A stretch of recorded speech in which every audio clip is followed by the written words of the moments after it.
안녕하십니까. 김어준의 뉴스공장 주말특근, 오늘은 양지열 변호사가 진행합니다. 박근혜 전 대통령이 세월호 침몰 소식을 최초로 보고받은 시간이 10시가 아니라 9시 30분이었다는 문건이 공개됐습니다. 위기관리 컨트롤센터가 청와대가 아니라 안전행정부 관할이었던 것처럼 매뉴얼도 임의로 바꿨다고 합니다. 사실이라면 박근혜 정부는 국가적 재난 상황에서 골든타임 동안 제 역할을 다하지 못했을 뿐만 아니라 그 사실마저 숨기려 했던 겁니다. 2014년 4월 16일 세월호 7시간, 아니 7시간 30분의 의혹, 이제는 밝혀져야 합니다. 10월 14일 토요일 뉴스공장 주말특근, 지금부터 함께 하시겠습니다.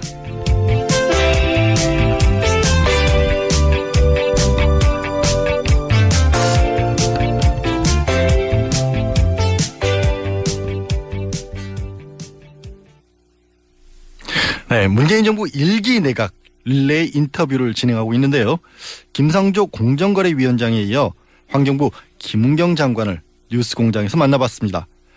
지난 10월 11일 수요일에 진행됐던 김은경 장관 인터뷰 다시 들어보시겠습니다.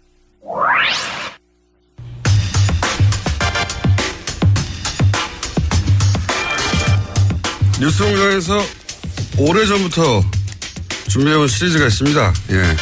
문재인 정부 장관들을 만나다. 장관들을 만나기 너무 힘들어요. 시리즈는 오래전부터 준비했는데 김상조 공정위원장을 스타트로 저희가 장관급 인터뷰를 쭉 이어가려고 계획을 세웠으나 한 번도 실행이 되지 못하다가 김상조 위원장 출연 이후 거의 한 달 반 만에 장관님을 이제 모셨습니다. 네. 스튜디오에 나와주신 첫 번째 장관님, 김은경 환경부 장관님, 반갑습니다. 네, 안녕하세요. 반갑습니다. 이 질문부터 드려볼게요. 문재인 정부 초대 장관, 초대 내각에 일원으로 지명됐을 때 네. 기분이 어떠셨습니까? 뭐 여러 가지 생각이 들죠. 네. 네. 역시 나는 잘났어. 네. 글쎄요. 그거보다도 이제 조금 정말 해보고 싶었던 일을 할 수 있을까 뭐 그런 생각이 들었던 것 같아요. 해보고 싶었던 일이? 환경 문제는 예나 제나 굉장히 많은 것들이 있죠. 실제로는 국민들이 환경 이렇게 생각하는 영역은 행정이 하는 영역보다 훨씬 넓습니다. 그래서 뭐 에너지 문제가 생기면 이것도 환경이다. 뭐 화학물질 사고가 터지면 이것도 환경이다. 그렇죠. 식품 문제 안전성부터 다 이렇게 생각하잖아요, 국민들은. 근데 실제는 이제 그런 그 정책 영역들이 환경에 들어와 있지도 않고요. 그런 정책들이 환경의 가치를 가지고 가지도 않는 게 이제 그동안의 상황이었죠. 이제 그런 것들이 조금 환경이라는 가치로 좀 바뀌어야 되는 필요들이 있는데요. 저는 뭐 이제 참여정부에서부터 계속 그렇게 해왔으니까, 이번에는 좀 그렇게 할 수 있을까? 감당할 수 있을까? 이런 생각이 좀 들었죠. 그때는 참여정부 시절에는 지속가능 비서관이라는 네. 게 있었죠. 네, 지속가능 비서관이라는 게 실제로는. 이름도 참 이상합니다. 지속가능 비서관. 비서관을 오래 하고 싶다는 뜻인 것 같아요. 그렇게 보실 수 있는데요. 사실 당시에는 이제 환경비서관이 없었어요. 네. 그 시절에는 환경비서관이 없었고, 그래서 환경 쪽의 이야기들을 다른 부처들하고 이렇게 같이 조정하거나 이런 이제 기능들을 중간에서 좀 했죠. 여전히 이제 환경적인 가치들을 중요하게 보았지만. 네. 청문회는 일사천리로 진행이 됐어요. 그때 자유한국당 간사 이미자 의원이 네. 청문회 안 끝났는데 네. 채택된다고 축하한다고 얘기를 해가지고 네. 화제가 될 만큼 여야 모두 이제 환경부 장관의 화제가 전혀 없다고 본 거죠. 그래서 당일날 채택이 돼버렸어요. 네. 근데 너무 화제가 없어가지고 뉴스가 안 돼서 환경부 장관이 누군지 모릅니다. 사람들이 잘. 지금도 그렇죠. 그래서 나오신 게 아닌 것 같은데. 나오신 것 같은데. 자, 현안 그러면 몇 가지 여쭤볼게요. 네. 환경부 얘기 나올 때 가장 먼저 나온 게 물관리 일어나라는 네. 얘기였어요. 네. 이게 왜 중요한 겁니까? 물관리 일원화는 이제 그동안에 우리가 한 20년 이상을 이 물관리 일원화가 필요하다라고 얘기를 해왔어요. 굉장히 오래전부터. 거의 뭐 94년 그때의 물이 이제 환경부로 오면서부터 이제 문제 얘기가 됐었는데요. 참여정부에서도 이 문제 굉장히 심각했었거든요. 네. 그래서 참여정부에서도 물 관리 일원화를 하려고 몇 번을 시도를 했었어요. 물 관리 일원화라는 게 뭔가요, 무슨? 지금 물을 관리하는 행정부처가 여럿이에요. 네.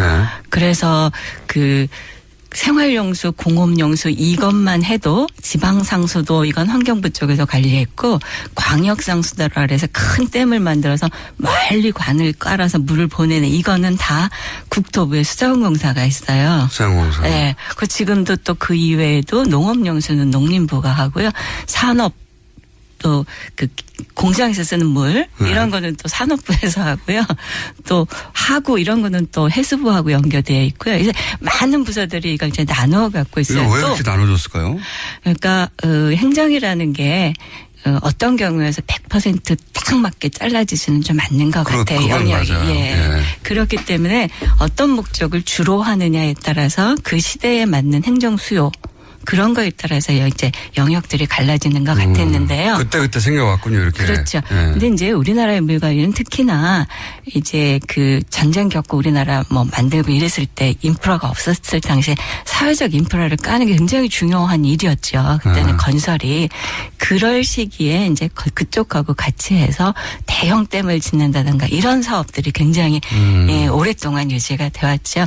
근데 이제 이렇게 오랫동안 해왔는데도 지금 보면 우리가 한쪽에서는 물 부족이라고 그러고 한쪽에서는 또 홍수가 나고 또 재해도 심각하게 나고 뭐 이런 것들이 굉장히 동시에 느껴지잖아요. 통합 관리가 안 되고 네. 그런데 그러니까 지금까지 우리가 투자했던 방법으로는 이 문제들을 해결하기 어렵다라는 거죠. 그거 당연한 것 같은데 그럼 왜 안 됐습니까 이때까지? 그게 이제 부서별로 나누어져 있으니까 각각의 부서들은 자기들이 생각하는 영역들이 있고 또 부처라는 게 자기들이 예산을 받아서 사업을 하는 걸 누리는 쪽으로 가는 게 그렇죠. 일반적이죠. 예. 그러니까 예를 들면 어떤 이제 지금 뭐 물 부족이 가장 심각하다고 하는 충청남도 서쪽 지역에 제가 안지사를 도왔기 때문에 이걸 잘 알고 있습니다만 그쪽 지역에 지금 물 부족하다라고 하는 쪽을 대표적으로 예를 들어보면요.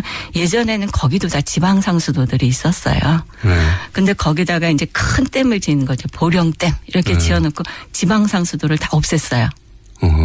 이상하죠? 네, 이것도 국가가 투자한 거고 이것도 국가가 투자한 거잖아요. 근데 이거는 국토부에서 투자한 거고 이거는 이제 지자체하고 환경부가 지원해 이런 사업들이었죠. 근데 이걸 다 중복 없앴어요. 투자도 생기고. 중복 투자가 심각한 거죠. 그래서 이게 뭐 4조가 중복 투자됐다 뭐 이렇게 감사원한테 지적하고 이러는 일들이거든요.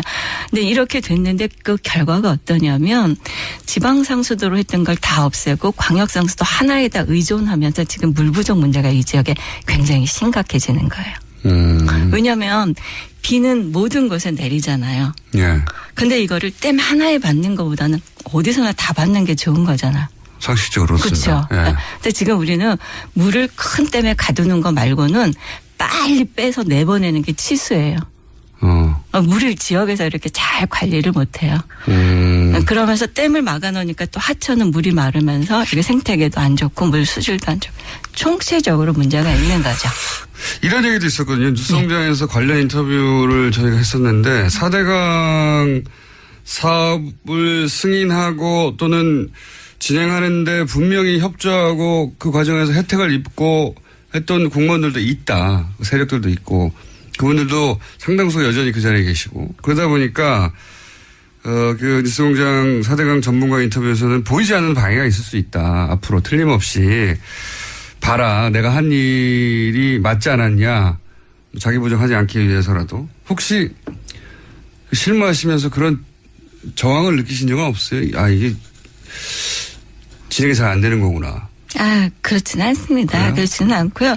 지금 이제 4대강 사업을. 환경부 내에는 그런 분이 별로 없겠죠. 네. 환경부에서 물론 이제 아까 말씀하신 것처럼 환경부에서도 4대강 사업을 도우셨던 분들이 계시죠. 당시에 뭐 정말 그 당시에 장차관님들이나 이런 분들은 확실히 도우셨던 분들인데 예. 10년 지난 지금 그분들은 위에 있던 분들은 다 나가셨고요. 네. 지금 이제 밑에서 어쩔 수 없이 뭐 같이 했던 분들이나 그분들도 자괴감을 많이 느끼셨던 분들이고. 4대강에 있어서는 환경부가 찬밥 아니었나요? 뭐 당시 제가 안 있었으니까 그런데 사실 뭐 정하기 쉽지 않았겠죠. 또 한 가지 여쭤볼게요. 네. 사드 환경영향평가 이거 환경부가 하는 거죠. 네. 사드가 환경부하고 상관은 없을 거라고 생각했는데 가만 생각해보니까 사드의 환경영향평가를 환경부에서 합니다. 네. 제가 궁금한 거는 이 문제를 과연 환경부가 네. 막강한 그 실세 부처도 아닌 환경부가 원래 환경부는 막강한 실세 부처였던 적이 별로 없어요. 네, 없어요. 지금도. 예. 오로지 환경만의 기준으로 평가할 수 있을까? 이 국제적 사안이 되어버린 정말로 그럴 수 있을까요? 이게 미국, 중국, 막 북한 다 관련돼 있고 그렇게 생각하시니까 정치적 고려 없이 오로지 환경의 문제 관점으로만 평가할 것이냐? 예. 그러니까 그게 예. 뭐가 다르냐면은요. 국민들이 많이 그러세요. 그러니까 사드를 설치해야 되느냐 안 되느냐까지를 환경부가 판단해야 된다? 그건 못해요. 그건 아니죠. 네. 네. 그럼 사드를 설치하는데 환경에 어떤 영향이 그렇죠. 있느냐? 그건 제가 해요. 그렇죠. 할 수가 있어요, 저희가. 그거를 아무런 정치적 고려 없이 환경만 생각하고 할 수 있느냐 이거죠. 예, 그렇게 했습니다. 그렇게 하고 있어요? 네. 지금 우리가 이제 너무 간단하게 말씀하셨어요. 예, 정말이에요. 소규모 영향평가. 그러니까 그게 많은 분들이 그게 굉장히 다른 기대를 가져요. 그 환경영향평가에다가 환경영향평가를 통해서 이 사업이 안 되게 했으면 좋겠다던가 혹은 빨리 처리해버리자든가. 이런 네. 기대를 가지시는데 그런 걸 제고하고 나서 정말 환경영향평가가 해야 하는 법적인 것들을 정확하게 하는 거는 어렵지 않습니다. 그래요? 네. 그거는 그것을 그렇게 하고 가지고 네. 그럼에도 불구하고 혹은 그렇기 때문에 판단은 대통령이 하겠지만 그거는 다른 문제거든요. 환경부는 오로지 환경만 생각하시고 환경만 생각하면 그건 어렵지 않습니다. 대통령이 저한테 주문하신 것도 그거고요. 그래요? 네. 딴 건 생각하지 말고 환경 문제는 저한테 환경적 측면에서의 국방 문제를 얘기할 수는 있지만 제가 국방 관점에서 사드가 어떠냐 이거 못하는 거죠. 그렇죠. 환경에 대해서는 그럼 딴 거 네. 고려하지 말고 환경만 얘기하는 거는 신뢰를 많이 받고 계시네요. 그래서 이번에 근데 저희가 왜 안희정 캠프에 계셨어요?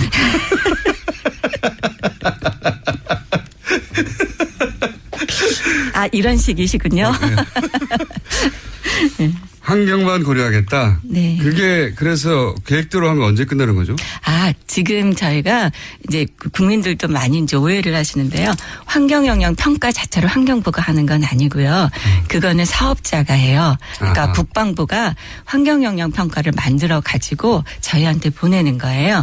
저희가 그러면 이 사람들이 환경의 모든 영향들을 다 고려했는지 어떤 걸 잘못했는지 이런 거를 숙제 평가를 검사. 하는 거예요. 숙제 예. 검사하는 거구나. 그래서 부족한 부분에 대해서는 이거는 보완하세요. 이거는 다시 하세요. 이렇게 얘기하는 거거든요. 그렇게 해서 협의를 해주거나 만약에 문제가 있어서 안 되겠다고 하면 동의하지 않습니다. 부동의 이렇게 내보내는 거예요. 아하. 그래서 숙제 지금은 검사.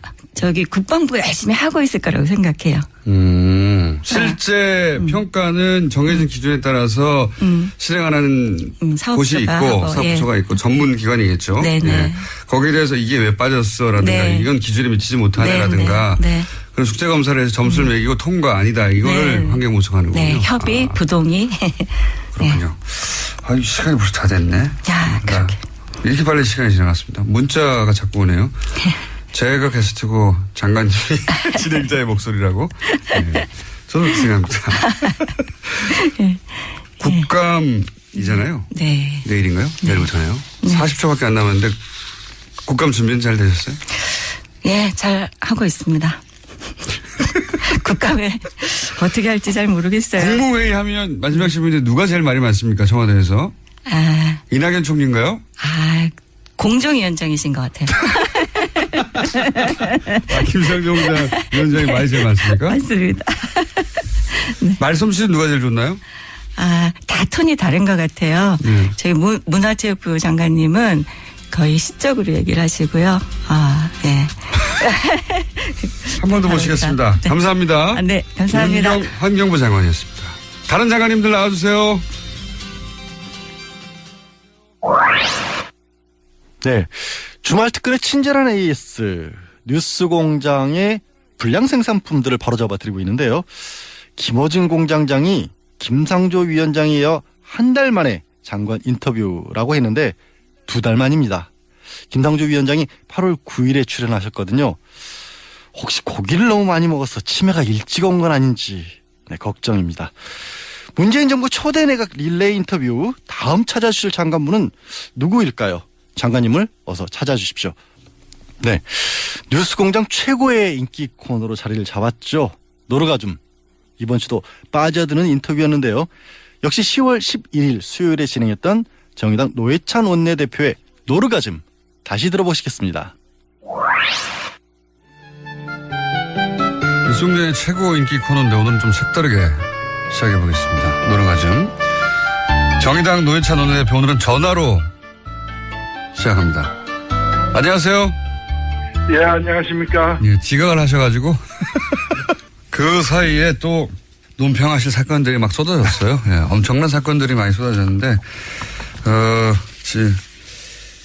다른 주에 비해서 더 많습니다. 예, 그 중에서 큰 왕건이만 얘기해도 예를 들어서 국정원이 보수단체를 동원해서 김대중 전 대통령 노벨상 수상 취소 청원을 기획한 정황이 있다. 예. 이거 황당하거든요. 황당을 넘어서는 일입니다, 사실은. 그런 거죠. 예. 전직 대통령에 대한 건데.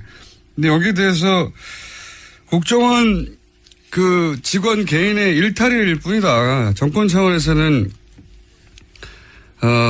말도 안 되는 소리다라고, 김효재, 당시 청와대 정무수석이 이제 반박을 했습니다. 어떻게 보십니까? 아니, 말도 안 되는 일이 이루어진 건데, 네. 이게 오히려 그런 특별한 지시가 없는 한 정상적인, 일반적인 사람은 상상하기 힘든 일을 한 거 아닙니까? 도저히 상상할 수 없죠. 네, 사실은. 그렇다면은 이거 직접적 지시를 받았거나 아니면은 이런 일이라도 하게끔 만드는 어떤 그 조직 분위기, 조직에서 이제 머리를 쫙봐라 한번.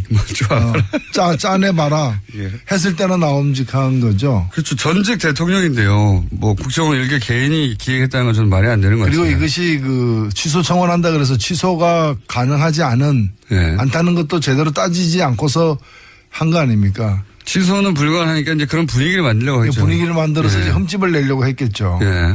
그게 인간으로서의 도리가 아니라고 저는 생각합니다. 이건 정말 상상하기 힘든 일인데, 근데 뭐 국정원이 최근에 했다고 밝혀지는 사안들을 보면 하나같이 상상하기 힘든 일들이에요, 다. 예. 그러면서 어제 나온 이야기인데 혹시 이 시발단이라고 들어보셨습니까? 예, 예. 네. 일단 박수를 짧게 한번 3번 정도 쳐주십시오. 요건 어떻게 보십니까? 시발단이라는 게 단순히 댓글 알바가 아니라 그 박근혜 캠프와 연계가 되어 있는, 그러니까 국정원이 시발단을 지원했다면 사실은 국정원이 그냥 박근혜 캠프를 직접 지원한 거나 마찬가지거든요. 아, 그렇죠. 네.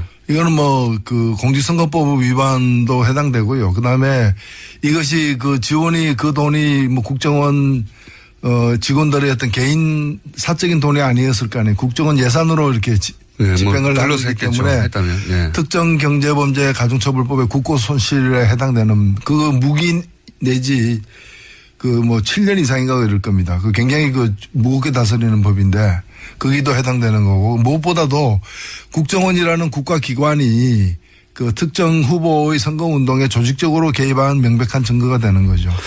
그런 게 처음으로 밝혀질래나 말래나 하는 상황이에요. 예. 밝혀지면 어마어마한 일인데요, 이게. 예. 그런 일을 벌써 5년 전에 파악해낸 제가 얼마나 훌륭한지요. 그때는 안 믿었지만 사람들이. 그리고 또 이것도 그렇지만 일이 많아요.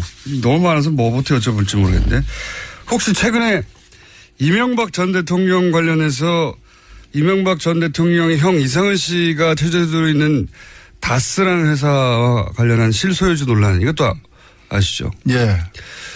이명박 전 대통령이 본인 이건 우리 공장장님의 전공 분야죠. 예, 전공 분야를 제가 여쭤보고 있습니다. 그래서 전혀 상관이 없다라고 하는데, 알아보니 최근에 JTBC의 단독 보도에 따르면 연속으로 최대 주주는 형인데 회사를 지금 물려받는 것처럼 보이는 것은 이명박 전 대통령의 아들이에요. 이 현상은 어떻게 보십니까? 그러니까 이게 지금 사실은 이 출발점이 도곡동 땅부터 시작했죠. 그렇죠. 예. 그다음에 다스에서 BBK에 이르기까지 예. 이제 모든 과정에서 보면은 그 실소유주가 누구냐가 계속 나오죠. 계속 나오는데 여러 정황이 예. 실소유주가 지금 명목상 소유주와 다르게 예. 이명박 전 대통령 이럴 가능성이 매우 많아 보이는 거죠. 예. 저는 그런 정황 증거가 예. 한 다스가 넘다고 봅니다. 한 다스가 넘는. 예. 원래 말 가지고 하는 개그는 별로 재미가 없는데 이건 재미네요. 이건 거의 수학 용어죠. 한 다스. 예, 계량과 관련되는 거니까 영어로는 다즌. 예. 한 다스가 넘는다. 이거 밝혀지면 점점 이게 뭐랄까 좁혀지는 상황입니다. 사실. 네, 그렇습니다. 네. 저는 밝혀질 가능성도 꽤 있다고 봅니다. 밝혀지면 어떻게 될 거라고 보십니까? 끝나는 거죠, 뭐. 이게 단순히 도곡동 땅의 주인이었어. 아유, 차명으로 부동산을 보유했었네. 이거에서 끝나는 사안이 아니잖아요. 그렇죠. 예. 국민과 국가를 갖다가 기망한 일이고, 뭐, 법적으로도 문제되고, 정치적, 도의적으로 뭐, 끝나는 거죠. 그러니까요. 법적으로도 정치적으로도 책임질 게 너무 많습니다. 네. 김경준 씨에 적용받았던 모든 혐의가 이제는 본인에게 되돌아올 상황이 되는 건데 이게 소위 이제 140억 건도 아시죠? 140억을 돌려받았다. 네. 예. 옵셔널 벤처스의 소액 투자자들이 돌려받을 돈을 엉뚱하게 다스가 돌려받았다.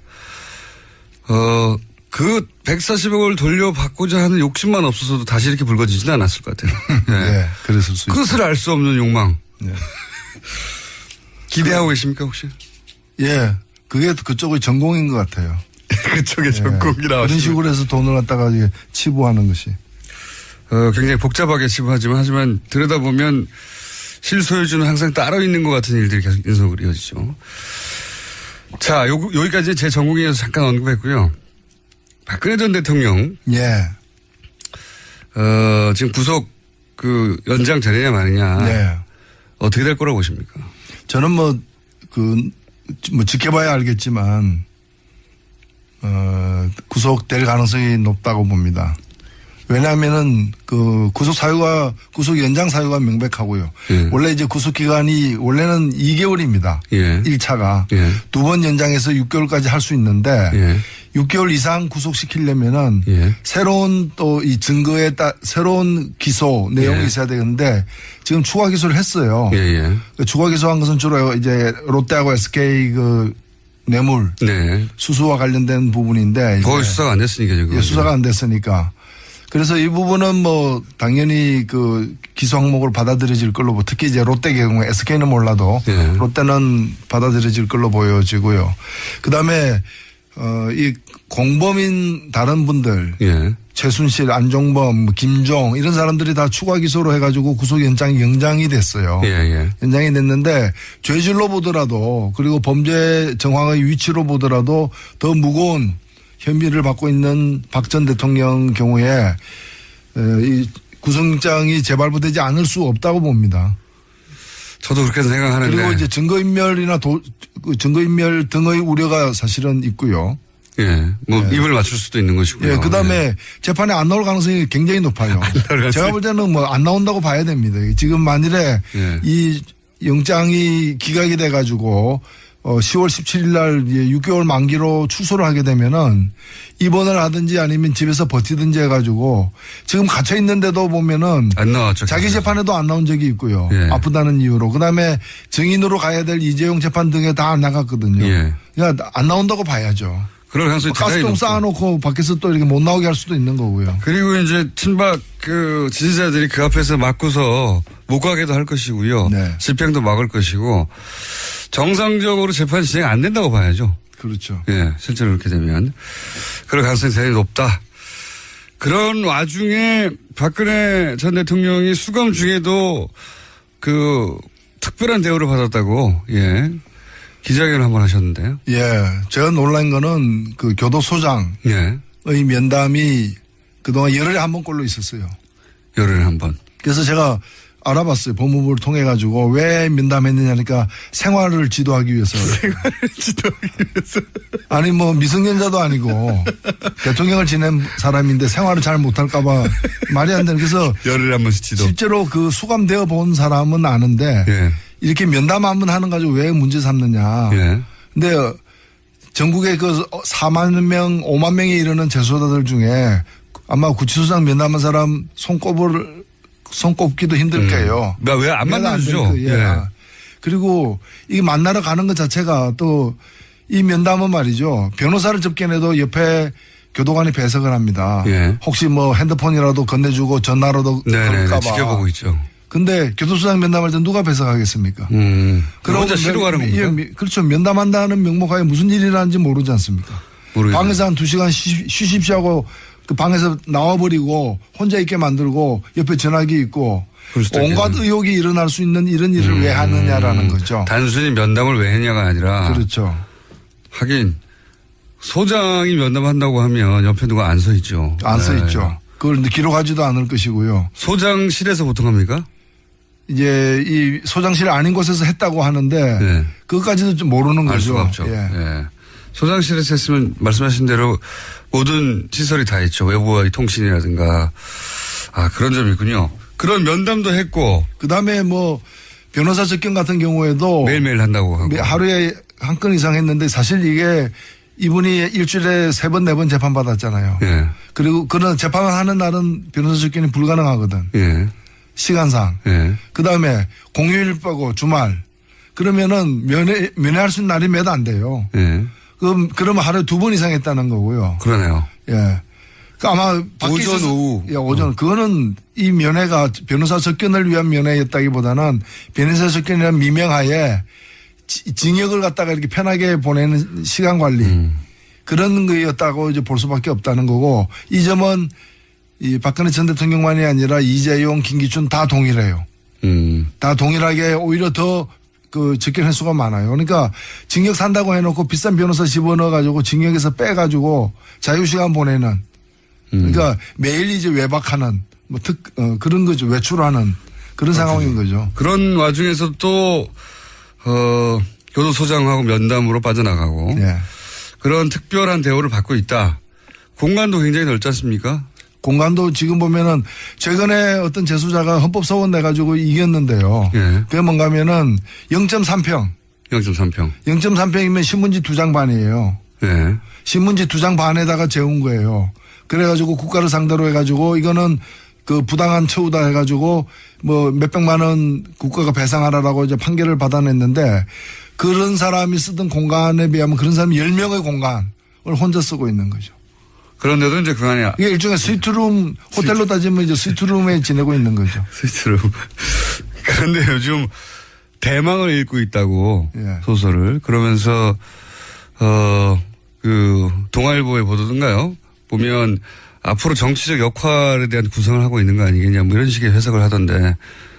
글쎄요, 뭐 대망이라는 게 제가 듣기에는 크게 망했다. 크게 망한 분이 뭐 다시 그런 생각을 왜 가지는지 참 이해가 안 갑니다. 예. 본인이 그런 생각을 하는 건지 해석을 그렇게 하는지는 모르겠습니다만 대망이 크게 망했다. 예. 이게 말개그가 보통 재미없는데 오늘 다스하고 대망 야, 저는 그 사전적 의미를 얘기한 것이고요. 대박. 예. 자, 다른 당 얘기도 좀 해볼까요? 갑자기 어제 그저께 홍준표 대표가 사찰당하고 있다고. 예. 그래서 통신기록 예. 조회에 대해서 이거 봐라 사찰당하고 있다고. 본인 것도 아니고 본인 보정학과 번호를 공개를 하면서. 예, 예. 이 사찰이 아니라고 이제 그 번호를, 그러니까 주민등록번호 정도 조회했던 걸로 보이는데. 통신조회라 그러죠. 예, 통신조회. 기관들이. 그러니까 뭐 피의자가 통화를 누군가 했는데 그 피의자가 통화한 사람이 누군지를 확인하기 위해서. 그 전화번호의 소유자가 누군지 그거 확인하는 예. 거죠. 그런 통신조회를 6번 당했다. 근데 사찰이라고 주장한 것에 대해서는 어떻게 보십니까? 저는 제일 먼저 드는 의문이 사찰이 필요하다고 이제 생각이 들어요. 왜냐면은 그게 결국에는 그 보좌관 명의의 그 전화번호고 네. 보좌관 홍준표 대표가 아니라 보좌관과 연관된 일인 것 같은데 네. 도대체 그 보좌관은 어떤 보좌관이길래 예. 다양한 어떤 이 범법자들과 관계를 맺고 있느냐라는 거죠. 범법자들과 어떤 관계를 실제로 맺은지 모르겠지만 여러 통화 사건이 기록은 있는 거죠. 통화 네. 기록이 있는 거죠. 예. 그러니까 특징이라고 그럴 수는 있는데 그것도 이제 뭐 경남 도경에서 수사하고 있는 사람, 예. 뭐 함안 경찰서에서 뇌물죄로 수사하고 있는 사람, 예. 또는 뭐 경남 양산에서 뭐 수사하고 있는 사람, 또는 군에서 또 알아보고 있는 사람, 예. 다양한 주로 이제 중앙지검에서 알아보고 있는 예, 사람 그런 식으로. 범죄들도 보면 죄질이 안 좋은 그런 이제 뇌물 연관된 예, 그런 분들과 이 보좌관이 통화한 기록이 나와서 예. 그 번호의 주인이 누군지 확인하는 과정에 통신조회가 이루어졌다는 겁니다. 지금. 근데 우리 상식으로 보면 한 사람이 네. 그렇게 그 비슷한 시기에 그렇게 다양한 어떤 이 그 범죄 의혹을 받고 있는 사람들과 통화하기도 쉽지 않은 거거든요. 그 교우 관계가 예, 굉장히 그 뭐 대표 측근에 있을 만한 사람은 아니지 않느냐는 생각까지도 사실 드는 거죠. 교육이가 그런 분들이 혹시 이렇게 본인의 뭐 탄원이나 혹은 구명을 위해서 보좌관에게 전화를 한 거나 뭐 그런 거 아닐까요 혹시? 글쎄 그것까지는 이제 내용을 모르니까. 모르겠는데 근데 네. 이런 것을 제대로 알아보지도 않고 저 같으면 그것부터 왜 조회를 당했는지부터 알아보면은 그걸 공개하기 힘들 거예요. 자랑하기 힘들 건데 그런 절차 없이 바로 자랑을 한 거잖아요. 자랑을 본인이 사찰당했다. 결과적으로는 원하지 않았지만 자해를 한 셈인 거죠. 안타깝습니다. 안타깝습니다. 본인은 본인이 검찰 출신이라 사실 잘 알 텐데요. 통신조회가 뭔지 누구보다도. 근데 홍준표 대표가 이제 최근에 그 박근혜 전 대통령 아까 저기 그 구속영장 재발부와 관련해서도 예. 아마 탄핵시켰으면 됐지 탄핵시켜서 끌어내리고 예. 당신들이 정권 차지했으면 됐지 무언 또 구속영장까지 재발부하냐. 예. 그러니까 이분이 뭐 사실 이분이 법조인 출신인데도 예. 법에 대한 그 개념이 잘 안 서 있는 것 같아요. 그래서 제가 법치가 아닌가, 우리 음치가 있듯이. 음에 대해서 이제 절대 음감이 이제 제대로 안 서 있는 잘못된 분들. 그래서 법을 갖다가 함부로 이렇게 너무 여기는 게 아닌가 이렇게 보이죠. 아마도 이제 지금 국정원 소위 프레임, 국정원 전국이 사실상 최근 뭐 한두 달 계속 진행되다 보니까 이명박 박근혜 시절에 국정원들이 얼마나 정치 사찰을 많이 했는가, 정치 공작을 많이 했는가 이런 뉴스가 끊임없이 나오다 보니까 문재인 정부도 마찬가지다. 당신도 사찰하지 않느냐 이 얘기를 하고 싶었던 것 같아요.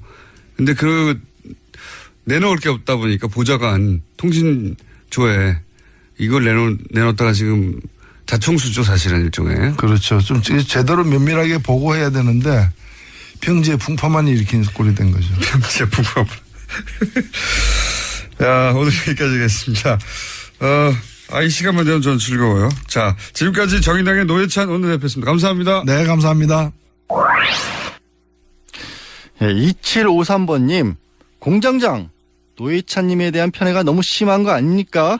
공정한 방송 진행 원합니다. 라고 문자 주셨습니다. 김어준 공장장이 노회찬 원내대표를 편애하는 건 맞는데요. 그건 뉴스공장 애청자분들이 더 하신 것 같습니다. 3019번님, 노회찬 대표, 뉴스공장 성공의 1등 공신이라는 평가까지 해주셨는데요. 네, 몸과 마음이 순수한 저조차 질투가 좀 납니다.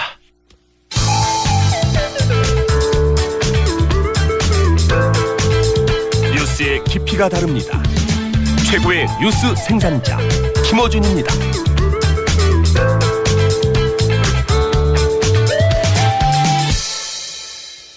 원래 수요일 3부 시간은 제가 맡고 있는 법대로 합시다 코너였는데요. 노회찬 원내대표에게 밀려난 이후 뜨내기 신세를 면치 못하고 있습니다. 네, 보통 하루 전날 저녁 때쯤 마치 당연하다는 듯이 내일 아침에 나오라고 불러냅니다. 이번 주는 12일 목요일에 진행했는데요. 어금니 아빠 사건을 한번 짚어봤습니다. 다시 들어보시겠습니다. 자, 양언니 나오셨습니다. 안녕하세요. 소개 좀 길게 해주시면 안 돼요? 양언니가 이름도 없어. 아예 앞으로는 이제. 양 씨라고 하겠습니다. 이렇게 양 나왔다고. 이응까지 갈 수도 있습니다. 이응 나오셨습니다. 이렇게. 몸과 마음이 순수한 양지열 변호사입니다. 몸과 마음이 순수한. 몸과 마음이 순수한데 상처를 받고 있어요. 진짜 오늘 들고 나온 얘기는 저도 웬만한 사건 사고는 뭐 일 때문에도 그렇고 예전에 뭐 기자할 때도 그렇고 정말 많이 접했는데 그 경찰서를 처음에 이제 출입하게 되잖아요. 네, 그렇죠. 기자들이. 거기 가서 이제 사건들 보면 사회부 사건을 보면 그렇죠. 신문에 방송에 안 나와서 저는 그렇지 희한한 사건들 정말로 많거든요. 엄청나게 엽기적인 일들이 많은데 네. 이번에 최근에 지금 화제가 되고 있는 이 사건 같은 경우가 그야말로 정말 불쾌하고 찝찝하고 정말 끝판왕이에요. 끝판왕. 그러게요. 여러 가지 한 4-5개 가지의 사건이 한꺼번에 합쳐진 정도. 어떻게 대한민국에서 이런 정도의 일이 정말 무슨 헐리우드 스릴러 같은 데서나 나올 법보다 일이 아마 헐리우드 스릴러에서도 이렇게 복합적인 그런가요? 예, 굉장히 복합적인 범위는 힘듭니다. 마음을 힘들게 할 정도입니다. 어금니 아빠. 예. 왜 어금니 아빠라고 불리는지 조차 잘 모르시는 분들이 있을 텐데 거기서 약간 설명 시작해 보죠. 이 사람이 이제 유전성 백악종이라 그래서 이하고 잇몸 사이에 종양이 생긴다고 합니다. 그렇기 때문에 치료를 하는 과정에서 이를 다 뽑았고 남아있는 게 어금니 하나밖에 없다라고 해서 어금니 아빠라고 불렸고. 왜냐하면 이제 그 부녀가 딸도 유전병을 앓고 있어서. 그렇죠. 딸이 6개월 만에 이 병을 가졌다라는 게 알려지면서 이거를 지금 와서 돌아보니까 본인이 여러 군데 언론에 이렇게 제보를 한 거죠. 스스로 제보를 했고 그걸 통해서 유명세도 상당히 누렸고 책도 냈었고 미국까지 가서 모금 활동을 했었어요. 원래 이제 전과가 18범이나 되는 상황이라서 비자 나오기도 어렵는데 이제 그런 어떤 특수한 사정 때문에 대사관의 협조까지 얻어서 갔다 왔는데 그런 인물이었는데 이제 이번에 끔찍한 살인 사건의 주인공이 된 거죠. 그러니까 일단 어떤 미담의 주인공으로 세상에 알려졌어요. 그래서 TV에도 나오고 책도 내고 모금도 꽤 많이 하고 그래서 어금니 아빠라고 불리던 이 양반이 알고 보니까 정말 굉장히 충격적입니다. 일단 사기부터 시작할 수가 있어요. 사기.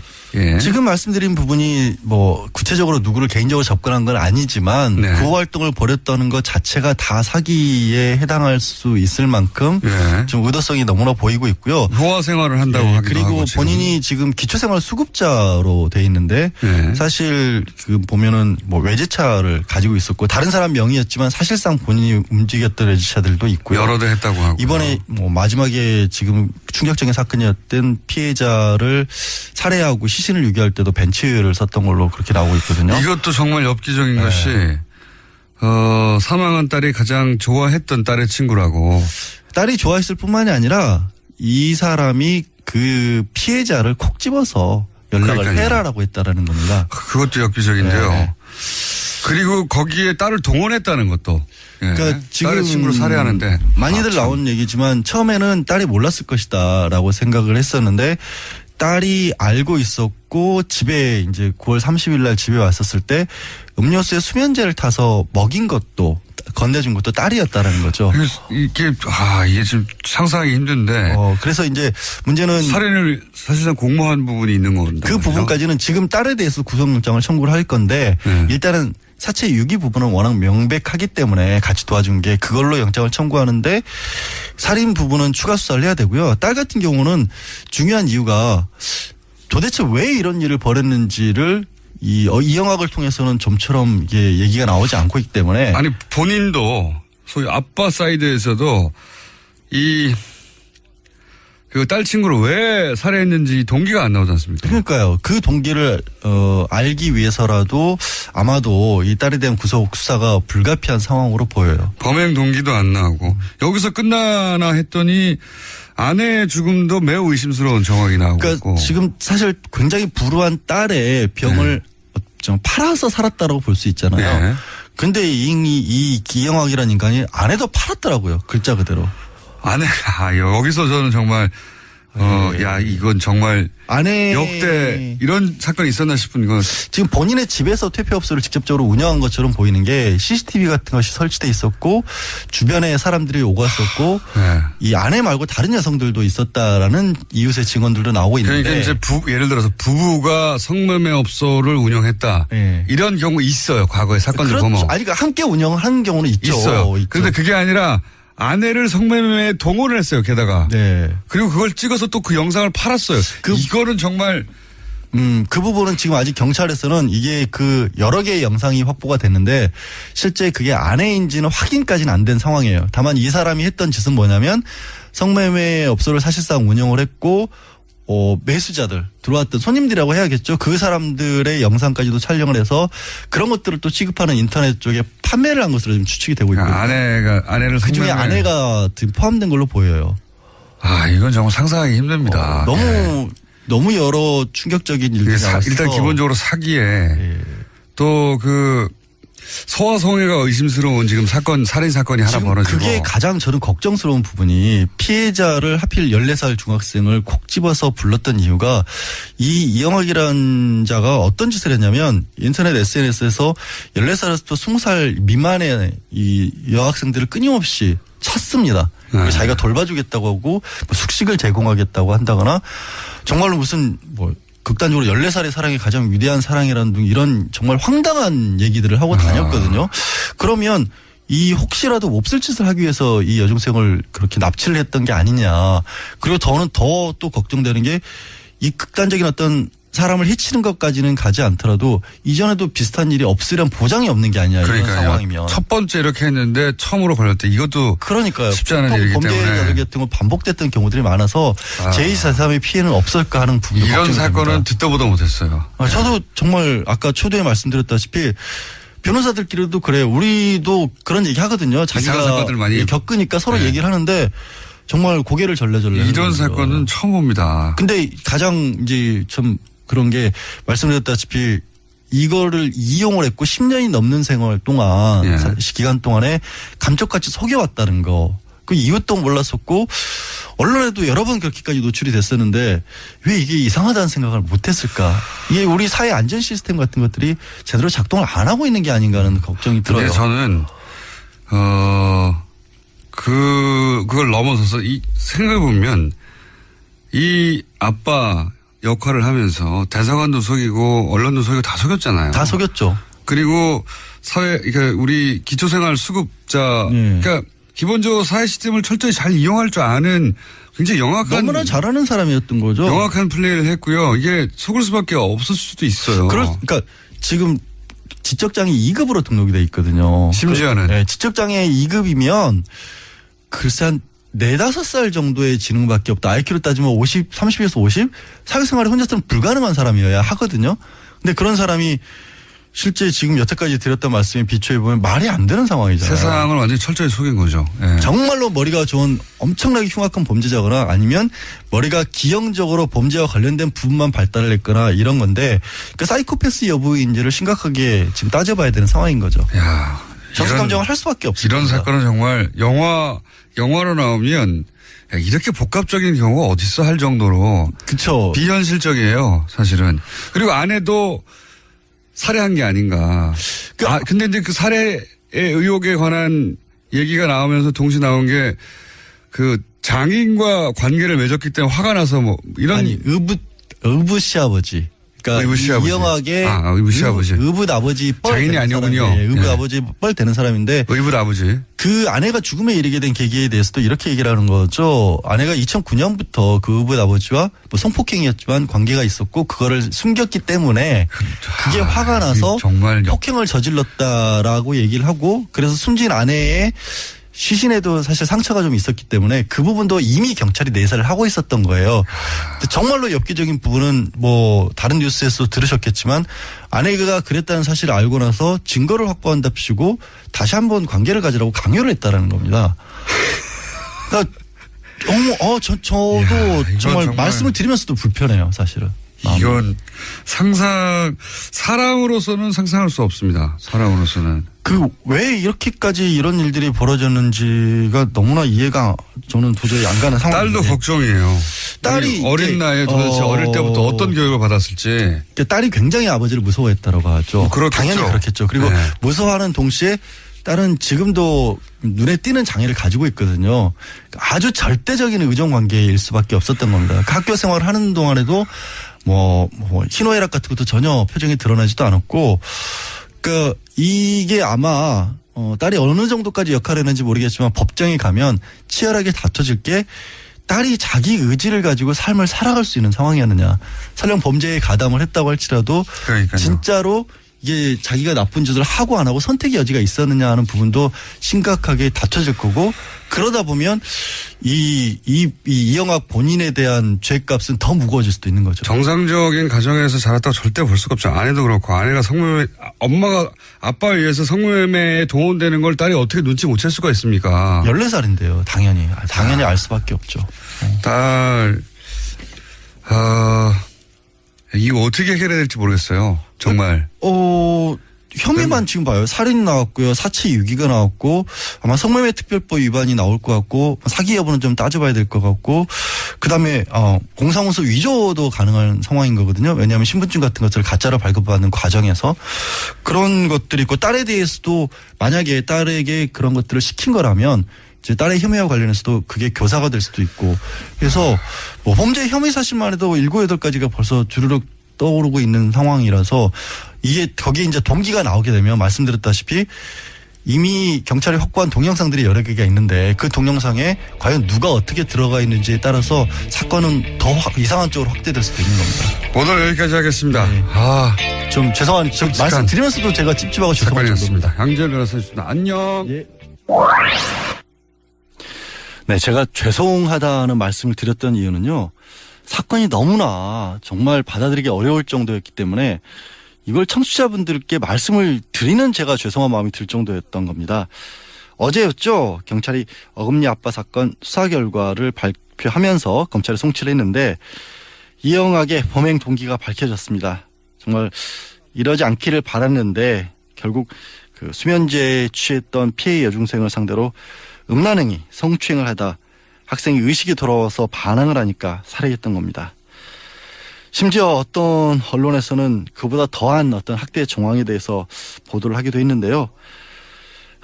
이영학 딸의 불행도 아내의 죽음도 이용하면서 많은 사람들을 속여왔던 것이죠. 그 위에 여러 가지 의혹들이 지금 제기되고 있는데 낱낱이 밝혀져야 할 것입니다. 네, 뉴스공장 주말 특근 오늘 준비한 순서는 여기까지고요. 저는 언제가 될지 모르겠습니다만은 꼭 다시 돌아와서 인사드리겠습니다. 고맙습니다. 이렇게 잘 관리를 못해요. 그러면서 댐을 막아놓으니까 또 하천은 물이 마르면서 이게 생태계도 안 좋고 물 수질도 안 좋고 총체적으로 문제가 있는 거죠. 이런 얘기도 있었거든요. 뉴스공장에서 관련 인터뷰를 저희가 했었는데 4대강 사업을 승인하고 또는 진행하는데 분명히 협조하고 그 과정에서 혜택을 입고 했던 공무원들도 있다. 세력들도 있고 그분들도 상당수 여전히 그 자리에 계시고 그러다 보니까 그 뉴스공장 4대강 전문가 인터뷰에서는 보이지 않는 방해가 있을 수 있다. 앞으로 틀림없이 봐라. 내가 한 일이 맞지 않았냐. 자기 부정하지 않기 위해서라도. 혹시 실무하시면서 그런 저항을 느끼신 적은 없어요? 이게 진행이 잘 안 되는 거구나. 그렇지는 않습니다. 그래요? 그렇지는 않고요. 지금 이제 4대강 사업을. 환경부 내에는 그런 분들이 별로 없겠죠. 네, 환경부에서 물론 이제 아까 말씀하신 것처럼 환경부에서도 4대강 사업을 도우셨던 분들이 계시죠. 당시에 네. 정말 그 당시에 장차관님들이나 이런 분들은 확실히 도우셨던 분들인데 네. 10년 지난 지금 그분들은 위에 있던 분들은 다 나가셨고요. 네. 지금 이제 밑에서 어쩔 수 없이 같이 했던 분들이나 그분들도 자괴감을 많이 느끼셨던 4대강에 분들이고. 있어서는 환경부가 찬밥 아니었나요? 당시 제가 안 있었으니까 그런데 사실 저항하기 쉽지 않았겠죠. 또 한 가지 여쭤볼게요. 네. 사드 환경영향평가 이거 환경부가 하는 거죠? 네. 사드가 환경부가 상관은 없을 거라고 생각했는데 가만 생각해보니까 사드의 환경영향평가를 환경부에서 합니다. 네. 제가 궁금한 거는 이 문제를 과연 환경부가 네. 막강한 그 실세 부처도 아닌 환경부가 원래 환경부는 막강한 실세 부처였던 적이 별로 없어요. 네, 없어요. 지금도. 오로지 환경만의 기준으로 평가할 수 있을까? 이 국제적 사안이 되어버린 정말로 그럴 수 있을까요? 이게 미국, 중국, 막 북한 다 관련돼 있고.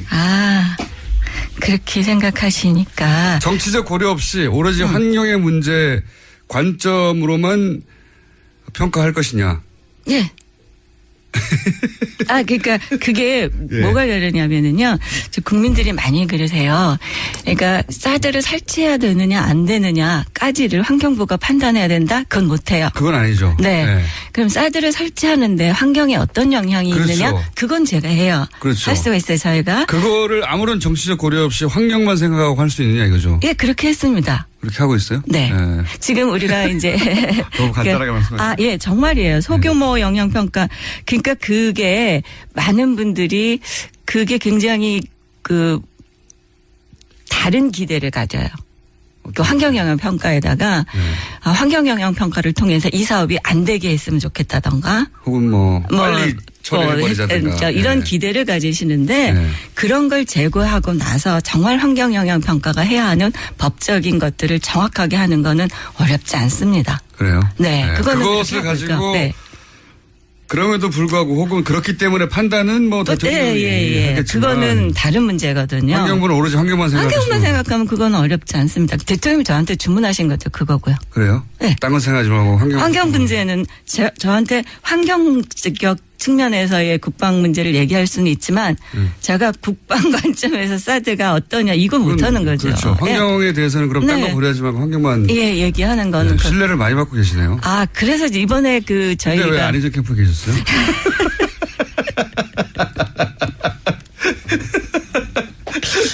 이런 식이시군요. 네. 환경만 고려하겠다. 네. 그게 그래서 계획대로 하면 언제 끝나는 거죠? 지금 저희가 이제 국민들도 많이 이제 오해를 하시는데요. 환경영향 평가 자체를 환경부가 하는 건 아니고요. 그거는 사업자가 해요. 그러니까 국방부가 환경영향 평가를 만들어 가지고 저희한테 보내는 거예요. 저희가 그러면 이 사람들이 환경의 모든 영향들을 다 고려했는지 어떤 걸 잘못했는지 이런 거를 평가를 하는 거예요. 예. 그래서 부족한 부분에 대해서는 이거는 보완하세요. 이거는 다시 하세요. 이렇게 얘기하는 거거든요. 그렇게 해서 협의를 해주거나 만약에 문제가 있어서 안 되겠다고 하면 동의하지 않습니다. 부동의 이렇게 내보내는 거예요. 그래서 지금은 국방부가 열심히 하고 있을 거라고 생각해요. 실제 평가는 정해진 기준에 따라서 실행하는 곳이 있고 사업부처가 있고 전문 기관이겠죠. 네. 거기에 대해서 이게 왜 빠졌어라든가 이건 기준에 미치지 못하네라든가 그런 숙제 검사를 해서 점수를 매기고 통과 아니다 이걸 환경부처가 하는 거군요. 협의, 부동의. 그렇군요. 시간이 벌써 다 됐네. 그렇게. 이렇게 빨리 시간이 지나갔습니다. 문자가 자꾸 오네요. 제가 게스트고 장관님이 진행자의 목소리라고. 저는 그렇게 생각합니다. 국감이잖아요. 네. 내일인가요? 내일부터네요. 40초밖에 안 남았는데 국감 준비는 잘 되셨어요? 예, 잘 하고 있습니다. 국감에 어떻게 할지 잘 모르겠어요. 국무회의 하면 마지막 질문인데 누가 제일 많이. 영역은 행정이 하는 영역보다 훨씬 넓습니다. 그래서 에너지 문제가 생기면 이것도 환경이다. 화학물질 사고가 터지면 이것도 환경이다. 그렇죠. 식품 문제 안전성부터 다 이렇게 생각하잖아요, 국민들은. 근데 실제는 이제 그런 정책 영역들이 환경에 들어와 있지도 않고요. 그런 정책들이 환경의 가치를 가지고 가지도 않는 게 이제 그동안의 상황이었죠. 이제 그런 것들이 조금 환경이라는 가치로 좀 바뀌어야 되는 필요들이 있는데요. 저는 이제 참여정부에서부터 계속 그렇게 해왔으니까, 이번에는 좀 그렇게 할 수 있을까? 감당할 수 있을까? 이런 생각이 좀 들었죠. 그때는 참여정부 시절에는 지속가능 비서관이라는 게 있었죠. 네, 지속가능 비서관이라는 게 실제로는. 이름도 참 이상합니다. 지속가능 비서관. 비서관을 오래 하고 싶다는 뜻인 것 같아요. 그렇게 보실 수 있는데요. 사실 당시에는 이제 환경비서관이 없었어요. 그 시절에는 환경비서관이 없었고, 그래서 환경 쪽의 이야기들을 다른 부처들하고 이렇게 이제 같이 조정하거나 이런 이제 기능들을 중간에서 좀 했죠. 여전히 이제 환경적인 가치들을 중요하게 보았지만. 네. 청문회는 일사천리로 진행이 됐어요. 그때 자유한국당 간사 이미자 의원이 네. 청문회 안 끝났는데 네. 채택된다고 축하한다고 얘기를 해가지고 네. 화제가 될 만큼 여야 모두 이제 환경부 장관의 화제가 전혀 없다고 본 거죠. 그래서 당일날 채택이 돼버렸어요. 네. 근데 너무 화제가 없어가지고 뉴스가 안 돼서 환경부 장관이 누군지 모릅니다. 사람들이 잘. 지금도 그죠? 그래서 나오신 게 아닌 것 같은데. 나오신 것 같은데. 자, 현안 그러면 몇 가지 여쭤볼게요. 네. 환경부 얘기 나올 때 가장 먼저 나온 게 물 관리 일어나라는 네. 얘기였어요. 네. 이게 중요한 겁니까? 물관리 일원화는 이제 그동안에 우리가 한 20년 이상을 이 물관리 일원화가 필요하다라고 얘기를 해왔어요. 굉장히 오래전부터. 거의 뭐 94년 그때의 물이 이제 환경부로 오면서부터 이제 문제 얘기가 됐었는데요. 참여정부에서도 이 문제 굉장히 심각했었거든요. 네. 그래서 참여정부에서도 물관리 일원화를 하려고 몇 번을 시도를 했었어요. 물 관리 일어나라는 게 뭔가요, 무슨? 지금 물을 관리하는 행정부처가 여럿이에요. 네. 그래서 생활용수, 공업용수 이것만 해도 지방상수도 이건 환경부 쪽에서 관리했고 광역상수도라 해서 큰 댐을 만들어서 멀리 관을 깔아서 물을 보내는 이거는 다 국토부에 수자원공사가 있어요. 수자원공사. 네. 그 지금도 또 그 이외에도 농업용수는 농림부가 하고요. 산업 또 공장에서 쓰는 물 이런 거는 또 산업부에서 하고요. 또 하구 이런 거는 또 해수부하고 연결되어 있고요. 그래서 많은 부서들이 이걸 이제 나누어 갖고 있어요. 이거 왜 또 이렇게 나눠줬을까요? 그러니까 행정이라는 게 어떤 경우에서 100%딱 맞게 잘라지지는 좀 맞는 것 같아요. 그건 영역이. 맞아요. 예. 그렇기 때문에 어떤 목적을 주로 하느냐에 따라서 그 시대에 맞는 행정 수요 그런 거에 따라서 이제 영역들이 갈라지는 것 같았는데요. 그때 생겨왔군요, 이렇게. 그렇죠. 예. 근데 이제 우리나라의 물 관리는 특히나 이제 전쟁 겪고 우리나라 만들고 이랬을 때 인프라가 없었을 당시에 사회적 인프라를 까는 게 굉장히 중요한 일이었죠. 그때는 건설이. 그럴 시기에 이제 그쪽하고 같이 해서 대형 댐을 짓는다든가 이런 사업들이 굉장히 오랫동안 유지가 되었죠.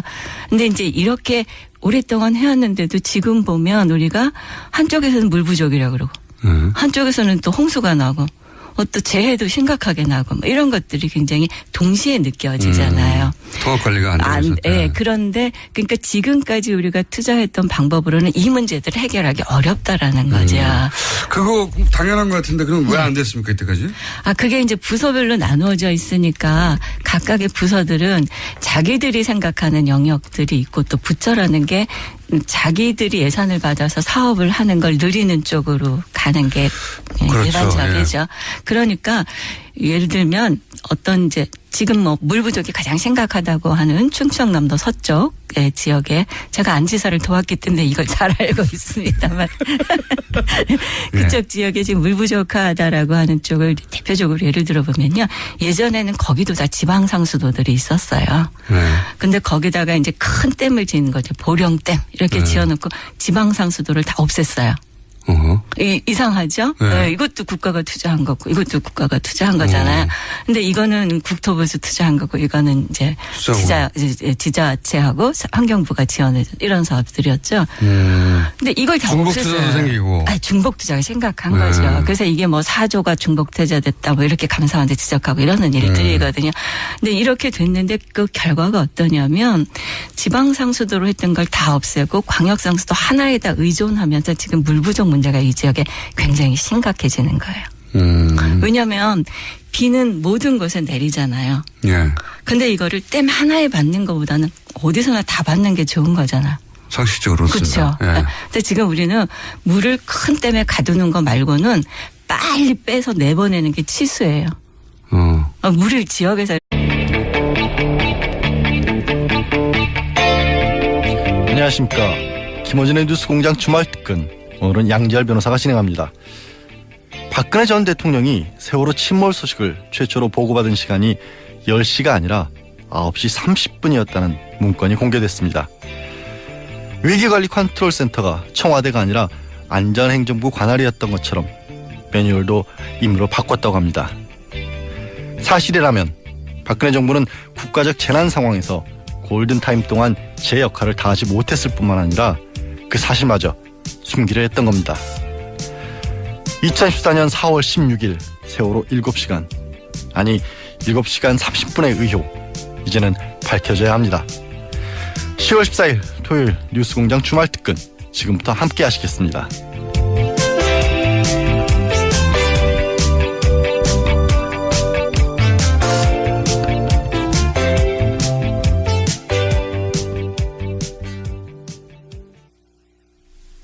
네, 문재인 정부 1기 내각 릴레이 인터뷰를 진행하고 있는데요. 김상조 공정거래위원장에 이어 환경부 김은경 장관을 뉴스공장에서 만나봤습니다. 지난 10월 11일 수요일에 진행됐던 김은경 장관 인터뷰 다시 들어보시겠습니다.